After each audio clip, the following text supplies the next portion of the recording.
Di ko alam, siguro di bagay ang content ko sa Facebook. I decided to go on YouTube kasi YouTube is something more credible.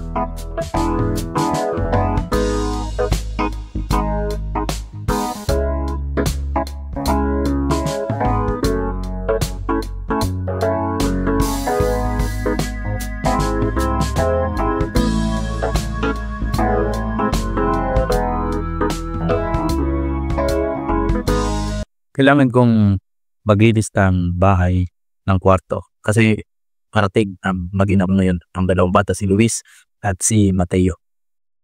Kaya naglilinis muna ako ng kwarto.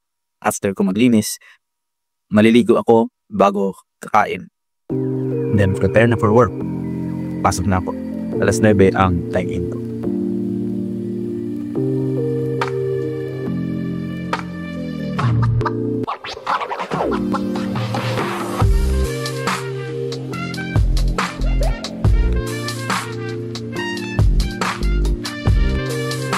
Ito pala. October 2024 nang start ako mag-upload ng aking video about lalim. At first, hindi ko talaga iba kasing pakiramdam ko, nahihiya ako sa boses ko.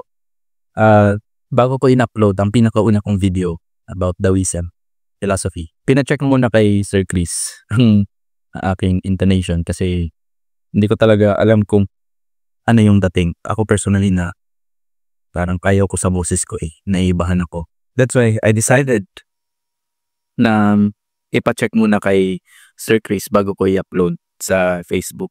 3 months of creating contents. Parang wala akong nakikitang improvement. I mean, siguro may kinalaman yung platform. Naisip ko ngayon, hindi bagay yung aking content na lalim sa Facebook. Kaya naisipan ko na ngayong araw, February 5, 2025, Wednesday, naisip ko na what if mag-iba ako ng focus. I mean, mas ipa-prioritize ko ang YouTube. Doon ako mag-upload ng siguro long form videos about my life. Ang gusto kong ipakita is yung ordinariness ng aking buhay. In the ordinariness of life, there is lalim.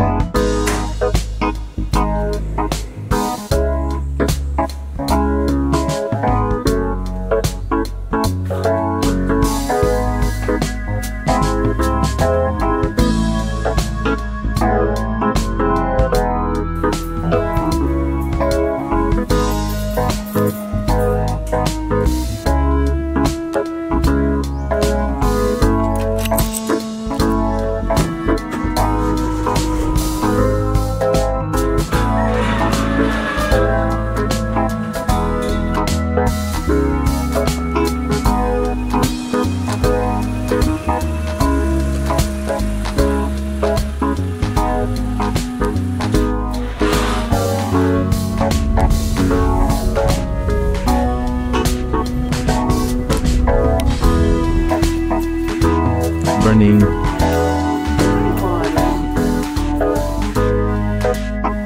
Sa burning. Bakit?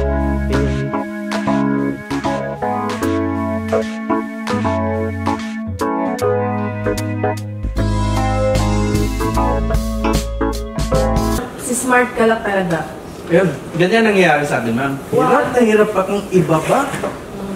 Hirap na hirap akong ibaba. Oo, Carlito, baba. Kasi you have the tendency to overlap the lesson. Na ang dapat ngayon, definition ng sana. Yes! Ay, natuwa mo. Nandun ka na, synthesis ka na. Grabe, sobrang hirap ibaba. Yun na, syempre malalim.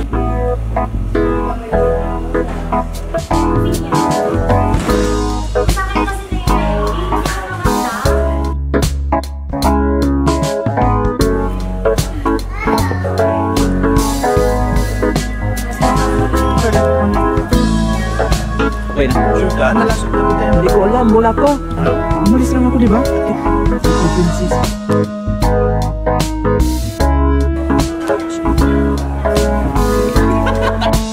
Pinaglaro. Sabi ko, ako na.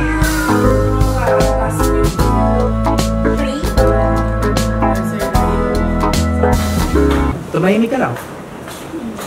And to calm yourself. Yes. Oh, ganun lang. No, ang specifically na sabihin mo, why don't you try to calm yourself? And then think,